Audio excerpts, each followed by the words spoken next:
তার প্রধানতম কারণ হচ্ছে আমাদের বংশবৃদ্ধি।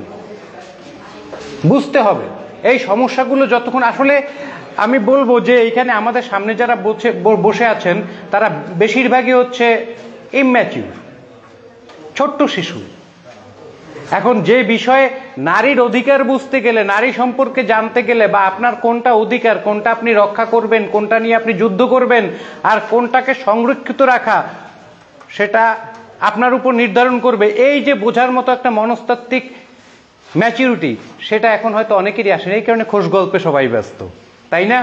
কিন্তু আজকেই আপনাকে নির্ধারণ করতে হবে, আজকেই আপনাকে বুঝতে হবে, আজকেই আপনাকে জানতে হবে যে কেন আপনাকে নারী বলে একটা ক্যাটাগরাইজ করা হচ্ছে, কেন আপনার জন্য আলাদা একটা দিবস তৈরি করা হচ্ছে, কেনই বা আপনাকে বিশেষভাবে আইন দ্বারা সুরক্ষিত করার মতো একটি মানসিকতায় সমগ্র রাষ্ট্রের, সমগ্র পৃথিবীর সমগ্র জাতিকে পুষতে হচ্ছে। কেন? যখন আফ্রিকা থেকে প্রথম মানব সভ্যতা বের হয়ে এসেছিল গাছ থেকে নেমে, যখন তারা পৃথিবীর সকল কন্টিনেন্টে ছড়িয়ে পড়েছিল, তখন কি শুধু কয়েকজন পুরুষ গিয়েছিল? নারীরা যায়নি? কলম্বাস আমেরিকা আবিষ্কার করার বহু বছর, 200-300 বছর আগে যখন ভাইকিংসরা আমেরিকায় নামে, তখন সেখানে নারী যোদ্ধারা ছিল না? আপনি যদি ভাইকিংসদের ইতিহাস দেখেন, নারী যোদ্ধারাই তো ভাইকিংসদের টিকিয়ে রেখেছিল। আপনি যদি পৃথিবীর প্রাথমিক সভ্যতাগুলোর দিকে দেখেন, এই যে আমাদের প্রাথমিক শিক্ষা অফিসার মহোদয় খুব সুন্দর করে আমাদের সর্বকালের সর্বশ্রেষ্ঠ নবী, সর্বকালের সর্বশ্রেষ্ঠ পুরুষ, মহাপুরুষ হযরত মুহাম্মদ সাল্লাল্লাহু আলাইহি সাল্লামের স্ত্রীর কথা বললেন। তিনি ব্যবসায়ী ছিলেন। তার বহুত আগেও যদি আমরা যাই, আমরা যদি মিশরীয় সভ্যতায় যাই, সেই 5000 বছর আগে নেফারতিতি মিশর শাসন করে নাই? সেই 3500 বছর আগে ক্লিওপেট্রা মিশর শাসন করেন নাই? করেছেন। তাহলে সমস্যাটা কোথায়? আপনি যদি গ্রিক সভ্যতা, রোমান সভ্যতার দিকে দেখেন, আমরা তো পৃথিবীর প্রাচীনতম সভ্যতার ভিতরে যদি আলোচনা করতে চাই, আমাদের অবশ্যই গ্রিক সভ্যতা নিয়ে আলোচনা করতে হবে। গ্রিক সভ্যতায় আপনি একটু দেখেন তো, তাদের দেবদেবতার দিকে তাকান তো, সেখানে নারী দেবীদের অবস্থান অনেক উপরে। তাহলে সেই আমলে, যেই সময় কোনো শিক্ষা দীক্ষা ছিল না, মানুষ কল্পকাহিনীতে বাঁচত, সেই সময়ে মানুষ নারীদের এত উপরে রেখেছে। শুধু মানুষ না, প্রকৃতি নারীদের অনেক উপরে রেখেছে। আপনি যদি অন্যান্য বন্য প্রাণীদের ভিতরে দেখেন, সকল শক্তিশালী প্রাণী, যত শক্তিশালী বন্য প্রাণী আছে, তাদের দল পরিচালনা করে নারীরা। আপনি যদি সিংহের প্রাইডের দিকে তাকান, সেখানে মুখ্য ভূমিকা স্বীকার করে কে? নারী, পুরুষ না কিন্তু। আপনি যদি হায়নার দিকে তাকান, তার গোত্রপ্রধান কে হয়? একজন নারী। আজব লাগে না? আপনি যদি এই যে আমাদের সুন্দরবন, রয়্যাল বেঙ্গলের টাইগারের দিকেই তাকান, পুরুষ বাঘটির কাজ হচ্ছে শুধু নারীকে প্রেগনেন্ট করা, আর কোনো কাজ নেই। তারপর সেই নারী সেই বাচ্চা জন্ম দেয়, সেই বাচ্চাকে এই জঙ্গলের ভিতর বরণ পোষণ করে পালন করে, সে বাচ্চাকে বড় করে, তার সাথে সে শিকার করে, তার সাথে সে তার এলাকাও সুরক্ষিত রাখে। তাহলে আপনি যদি প্রকৃতির দিকে তাকান, সেখানেও আপনি একটা মৌচাকের দিকে তাকান না, সেখানেই রানী হচ্ছে মুখ্য। আপনি একটি উই পোকার ডিবির দিকে তাকান না, নারী হচ্ছে মুখ্য। তাহলে আমরা মানুষ হয়ে আজকে 2025 সনে এসে নারীর অধিকার নিয়ে আলোচনা করছি, বিষয়টা কি একটু লজ্জাজনক নয় কি? সমস্যাটা কোথায়? আজকে আমরা এই জায়গাটায় এসে দাঁড়াচ্ছি, এখন আমরা নারীর অধিকারের কথা বলছি, নারীর পড়াশোনার কথা বলছি। একজন বলে গেলেন, আমাদের একজন সাংবাদিক বলে গেলেন যে 8 বছরের একটি মেয়ে ধর্ষিত হয়েছে। ঘটনা দেখেন, সেখানে উপস্থিত ছিল 2 জন নারী, 2 জন পূর্ণবয়স্ক নারী, একজন তার আপন বড় বোন। তারা কি করেছিল? তাদের ভূমিকা আজকে যখন ধরা পড়েছে, এখন আপনারা কান্নাকাটি করছেন, দুঃখ প্রকাশ করছেন। যখন এই ঘটনাগুলো দিনের পর দিন ঘটে গেছে, তখন আপনি কি করেছেন? আপনি প্রত্যেকটা পরিবারের দিকে তাকান, শ্বশুর এবং জামাই ঝগড়া শুনেছেন? খুব কম, খুব কম, রেয়ার। শাশুড়ি এবং বউ, হ্যাঁ, এই ইন্ডিয়ান বাংলা সিরিয়াল বলতে যা বুঝায় সব হচ্ছে শাশুড়ি এবং বউয়ের ঝগড়া, এর বাইরে কোনো ঘটনা নাই। আছে? আমার জানা নাই। আপনার ম্যাচুরিটি শুধু আপনার অধিকার আদায়ের জন্য আপনি চাইবেন, আপনার ম্যাচুরিটি, আপনার দাবি থাকবে শুধু আমি যা খুশি তাই করব। আপনি কি দাবি চাচ্ছেন? যে এই যে বলতে পারেন যে কিছুদিন আগে দেখলাম সিগারেট খাওয়া নিয়ে একটা হুলস্থুল, তাই না? হ্যাঁ, এখন সিগারেট খাওয়া সেটা কি পুরুষের জন্য খুব ভালো কোনো কাজ নাকি? অনেকে বলে যে পুরুষ সিগারেট খাইতে পারবে, মহিলারা কেন খাইতে পারবে না? আমি তো মনে করি সে তো বোকা, তার মানসিক সমস্যা আছে, তার জ্ঞানের সমস্যা আছে। কারণ সিগারেট খাওয়া তো পুরুষের জন্য বৈজ্ঞানিকভাবে বলেন, সামাজিকভাবে বলেন, স্বীকৃতি দেয়া নাই। আছে, পুরুষের জন্য স্বীকৃতি দেয়া নাই, তাহলে নারীর জন্য কিভাবে আসবে? অতএব পুরুষ যখন ধূমপান করে সেটাও অপরাধ, নারী যখন ধূমপান করে সেটাও অপরাধ। এখন বলতে পারেন হ্যাঁ, আমরা কেউ কেউ অতি উত্তেজিত হয়ে বা অতি উৎসাহী হয়ে একজন পুরুষ যখন ধূমপান করছে তাকে জ্ঞান দিতে যাই না, একজন নারী যখন ধূমপান করছে তাকে জ্ঞান দেই। স্বাভাবিক, স্বাভাবিক। এইটাকে যদি আপনি মনে করেন পুরুষত্বের অপরাধ, এইটাকে যদি আপনি মনে করেন পুরুষত্বের গাম্ভীর্য বা পুরুষত্বের দাম্ভিকতা, তাহলে আপনি ভুল করছেন। এটাকে আপনি পুরুষত্বের ভালোবাসা, পুরুষত্বের প্রেম হিসাবেও দেখতে পারেন। কারণ আমি আমার বোনের প্রতি যতখানি সেন্সিটিভ, আমি কিন্তু আমার ভাইয়ের প্রতি অতখানি সেন্সিটিভ না। আমি আমার মায়ের প্রতি যতখানি সেন্সিটিভ, আমি আমার পিতার প্রতি অতখানি সেন্সিটিভ না। এটা প্রকৃতিগতভাবে, মজ্জাগতভাবে, জেনেটিক্যালি আমি অর্জন করেছি। আপনি যদি বলেন সেখান থেকে আমাকে বেরিয়ে আসতে, এত সহজ না। আমার মা যখন বাইরে যায়, আমরা দুই ভাই দুই পাশ থেকে তাকে ধরে নিয়ে যাই, কোথাও একটু হোঁচট খেলো কিনা, কোথাও একটু পায়ে ব্যথা পেলো কিনা, অটো রিক্সায় ঠিক মতো উঠতে পারলো কিনা, যত প্রকার তার সুরক্ষা নিশ্চিত করা দরকার আমি নিশ্চিত করি। আমার বাবা যখন যায় তখন আমি কিন্তু এত সিরিয়াস থাকি না। এই চরিত্রটা প্রকৃতি আমাকে দিয়েছে, এই চরিত্র সৃষ্টিকর্তা আমাকে দিয়েছে। আপনি যদি এটাকে ঘৃণা করেন, করতে পারেন, আমি আপনার কাছ থেকে সরে আসব। আপনার প্রতি আমার যে ভালোবাসা, আপনার প্রতি আমার যে মায়া, আপনার প্রতি আমার যে দরদ, সেটা আস্তে আস্তে কমে যাবে। কিন্তু সেটা যদি কমেই যায়, আপনি নিশ্চিত থাকতে পারেন সেটা আপনার জন্য কখনোই মঙ্গল বয়ে আনবে না, সেটা আপনার জন্য কখনোই একটি ভালো কোনো সুসংবাদ বয়ে আনবে না। সেই স্বাধীনতা আপনার জন্য ধ্বংস ডেকে আনবে। আজকে আমরা বাল্যবিবাহের কথা বলি, কে দিচ্ছে বাল্যবিবাহ?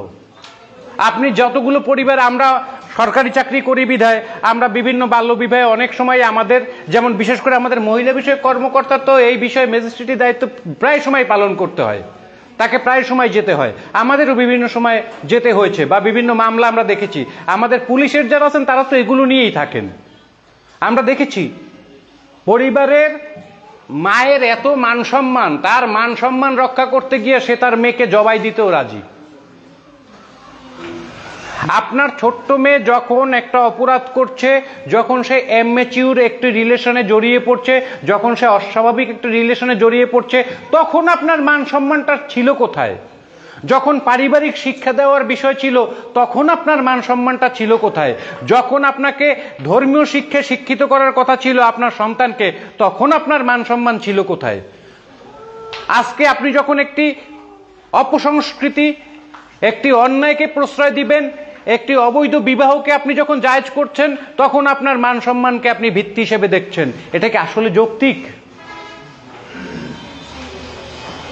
আমাদের যে মায়েরা, যে বোনেরা আপনারা চিন্তা করছেন যে আপনারা স্বাধীন হয়ে যাবেন, স্বাধীনতা বলতে কি বোঝায়?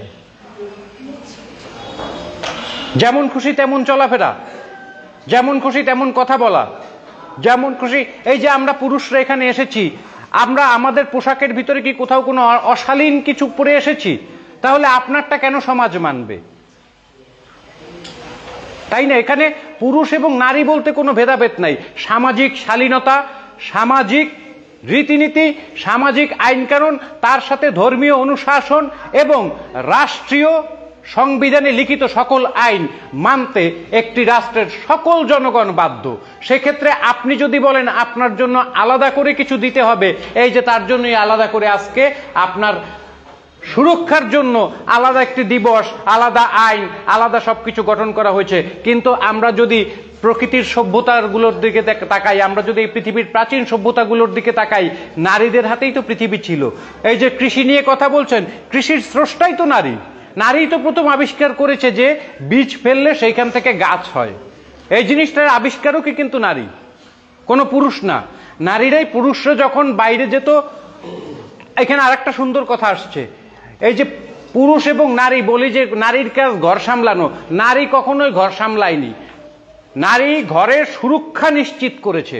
পুরুষরা জঙ্গলে চলে গিয়েছে শিকার করতে, আর নারীরা তার সন্তান, ঘরের বৃদ্ধ যারা অসহায় রয়েছে তাদের সুরক্ষা এবং খাবার দাবারের নিশ্চয়তা প্রদান করেছে এই নারীরা। এবং নারীদের ভিতরেও বহুত বড় বড় বড় বড় শিকারী তৈরি হয়েছে, বহুত বড় বড় যোদ্ধা তৈরি হয়েছে। এটা তো ইতিহাস ঘাটলে আমরা দেখতেই পাই, তাই না? এই কিছুদিন আগেও যদি আপনি দেখেন, খুব বেশি দিনের আগের কথা না, এখন পর্যন্ত হয়তো 60-70 বছর হয়েছে, অতদিনও হয়নি, এই ফুলন দেবীর কথা চিন্তা করেন, তাই না? পৃথিবীর শ্রেষ্ঠ ডাকাতদের ভিতরে একজন। তাহলে নারীদের ভিতর থেকেও সব এসেছে, আসেনি যে এই নারীর ভিতর থেকে আমাদের বেগম রোকেয়াও এসেছে, আবার ফুলন দেবীও এসেছে, দুটোই এসেছে। এই নারীর ভিতর থেকে আমাদের যেমন মমতাময়ী মায়েরা এসেছে, তেমনি বড় বড় যোদ্ধারাও এসেছে, সবই এসেছে। মীরাবাই আসেনি এই নারীদের ভিতর থেকে? আসছে। তাহলে আজকে আপনি যে ক্লাসিফিকেশনটা করছেন, আমার কাছে মনে হচ্ছে এই ক্লাসিফিকেশনটা শুধু একটি মনস্তাত্ত্বিক দ্বন্দ্ব, এটা আমাদের নিজেদের ক্রিয়েট করা। নারী পুরুষ বলতে কোনো কথা নেই, এই পৃথিবী সবার, এবং আমরা সকলেই একই স্রষ্টার সৃষ্টি। শুধু এই সৃষ্টিকে টিকিয়ে রাখার জন্য এই দুই প্রজাতির তৈরি হয়েছে, দুটি লিঙ্গর তৈরি হয়েছে, যেখানে আমরা আমাদের পরবর্তী প্রজন্মকে টিকিয়ে রাখবো, আমরা এই পৃথিবীকে সচল রাখবো। এই কারণে মহান সৃষ্টিকর্তা আমাদের এইভাবে তৈরি করেছেন, এর বাইরে কিছুই নয়। কিন্তু এই সমাজের প্রতি, এই প্রকৃতির প্রতি, এই রাষ্ট্রের প্রতি দায় দায়িত্ব সকলের সমান, এবং সকলকে সমান ভূমিকায় রাখতে হবে। তার মানে এই না যে আমি কোনো অন্যায়কে আঙ্গুল দিয়ে দেখিয়ে ওটাকে উদাহরণ হিসেবে দাঁড় করাবো, তার কোনো সুযোগ নাই। আপনি একই পুরুষ দেখবেন নেশা খেয়ে কোনো বিভিন্ন মোড়ে পড়ে আছে, ছিনতাই করে, ডাকাতি করে, আবার এমন পুরুষও আছে যারা 5 ওয়াক্ত নামাজি বা অত্যন্ত ধার্মিক, যে যে ধর্মের আছে, অত্যন্ত ধার্মিক মানুষ, সে তার পরিবারকে সময় দেয়, রাষ্ট্রকে সময় দেয়, ভালো কাজ করে, সমাজকে এগিয়ে নিয়ে যাচ্ছে, সেই মানুষও আছে। তাই নারীদের ভিতরেও সকল প্রকার নারীই আছে। এখন আপনি কি হবেন, আপনি কোনটাকে আপনার জীবনের আদর্শ হিসেবে বেছে নেবেন, সেটা সম্পূর্ণই নির্ভর করে আপনার উপর। এটাকে ক্লাসিফিকেশন করে একটা দ্বন্দ্ব তৈরি করার দরকার নেই। আর সুরক্ষা আইন তো রাষ্ট্র আপনার জন্য বহুত আগেই করে রেখেছে। হ্যাঁ, এটা যদি বলেন যে আমাদের সমাজতন্ত্রের দিকে তাকাই, একটি পুরুষতান্ত্রিক সমাজে আমি বসবাস করি, আবার এই বাংলায় আপনি যদি পাহাড়ি অঞ্চলে যান, সেখানে কিন্তু নারীতান্ত্রিক সমাজে আমরা বসবাস করি, তাই না? আপনি হয়তো পাহাড় থেকে নেমে যেই আপনি খাগড়াছড়ি পার হয়েছেন, তখন আপনি বলছেন আমি পুরুষতান্ত্রিক সমাজ। আমি তো বলি আপনি একটু কোন রকম ফেনী পার হয়ে খাগড়াছড়িতে ঢোকেন, সেখানে সব নারীতান্ত্রিক সমাজ। এবং সেটা বেশ এই আমাদের কাছাকাছিও ছিল, এই কুয়াকাটায়ও ছিল।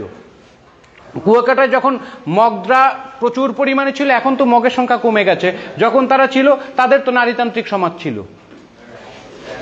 এবং আমরা যে আস্তে আস্তে এই যে আমাদের সমাজ ব্যবস্থাগুলো ক্লাসিফিকেশন হয়েছে, এটা খুব বেশি দিন আগের না। আমাদের সমাজও যদি আপনি দেখেন যে কয়েকশো বছর পিছনে গেলে আমরাও নারীতান্ত্রিক সমাজ থেকেই এসেছি।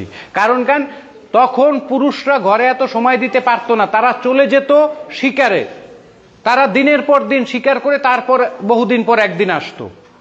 সেই সময়ে সমগ্র সোসাইটিকে নেতৃত্ব দিত এই নারীরা। অতএব নারীদের ছোট করে দেখার কোনো সুযোগ নাই। আমিও নারীর নারকেটেই জন্ম নিয়েছি, আমিও কোনো বোনের ভাই, আমিও কোনো মায়ের সন্তান।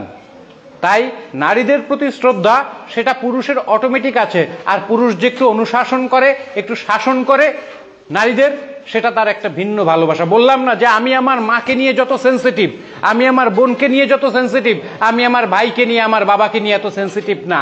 এ চরিত্র আমাকে সৃষ্টিকর্তা দিয়েছেন। এ চরিত্র আমি যখন দেখি রাস্তা দিয়ে হাঁটি, একটা ছেলে পড়ে যায় অত গায়ে লাগে না, একটা মেয়ে পড়ে গেলে দেখবেন 10 জন ঝাঁপিয়ে পড়ে, কি পড়ে কিনা, সেটা আমাদের ভালোবাসা, সেটা আমাদের দয়া, সেটা আমাদের মায়া, যেটা প্রকৃতি আমাকে দিয়েছে। আপনি যদি বলেন না এই জিনিস থাকতে পারবে না, আমিও পড়ে যাব, আপনারা আসবেন না, দ্যাটস ফাইন। কিন্তু সেটা তো হবে না, আমার জেনেটিক পরিবর্তন তারা আপনি করতে পারবেন না। তাই আমি সকলকে বলবো, আমাদের এই বিভাজন না রেখে যেভাবে আমরা একটা সুষ্ঠু সুন্দর সমাজ গড়তে পারি, যেখানে আইনের অনুশাসন থাকবে, যেখানে ধর্মীয় অনুশাসন থাকবে, যেখানে সামাজিক দায়বদ্ধতা থাকবে। সেইভাবে যদি আমরা একটা সমাজ গড়তে পারি, নারী পুরুষ বলতে কোনো কথা নেই, আমরা সবাই মানুষ, মহান সৃষ্টিকর্তার সকল আদেশ পালন করাই আমাদের মূল দায়িত্ব এবং এই সমাজকে সামনের দিকে এগিয়ে নিয়ে যাওয়া আমাদের জাতিগত কর্তব্য। সেই কর্তব্য আমরা সঠিকভাবে পালন করব, সকলের প্রতি শ্রদ্ধাশীল হব এবং রাষ্ট্রের সকল আইন তথা নারী নির্যাতন এবং আমাদের বাল্যবিবাহ থেকে আমরা বের হয়ে আসব, আইনের প্রতি আমরা অত্যন্ত শ্রদ্ধাশীল হব, সেই আশাবাদ ব্যক্ত রেখে সকল মা বোনের উত্তরোত্তর মঙ্গল কামনা করে একটি সমৃদ্ধ বাংলাদেশের দিকে আমরা এগিয়ে যাব, সেই আশাবাদ ব্যক্ত করে আমি আমার সংক্ষিপ্ত বক্তব্য শেষ করলাম। ধন্যবাদ সকলকে।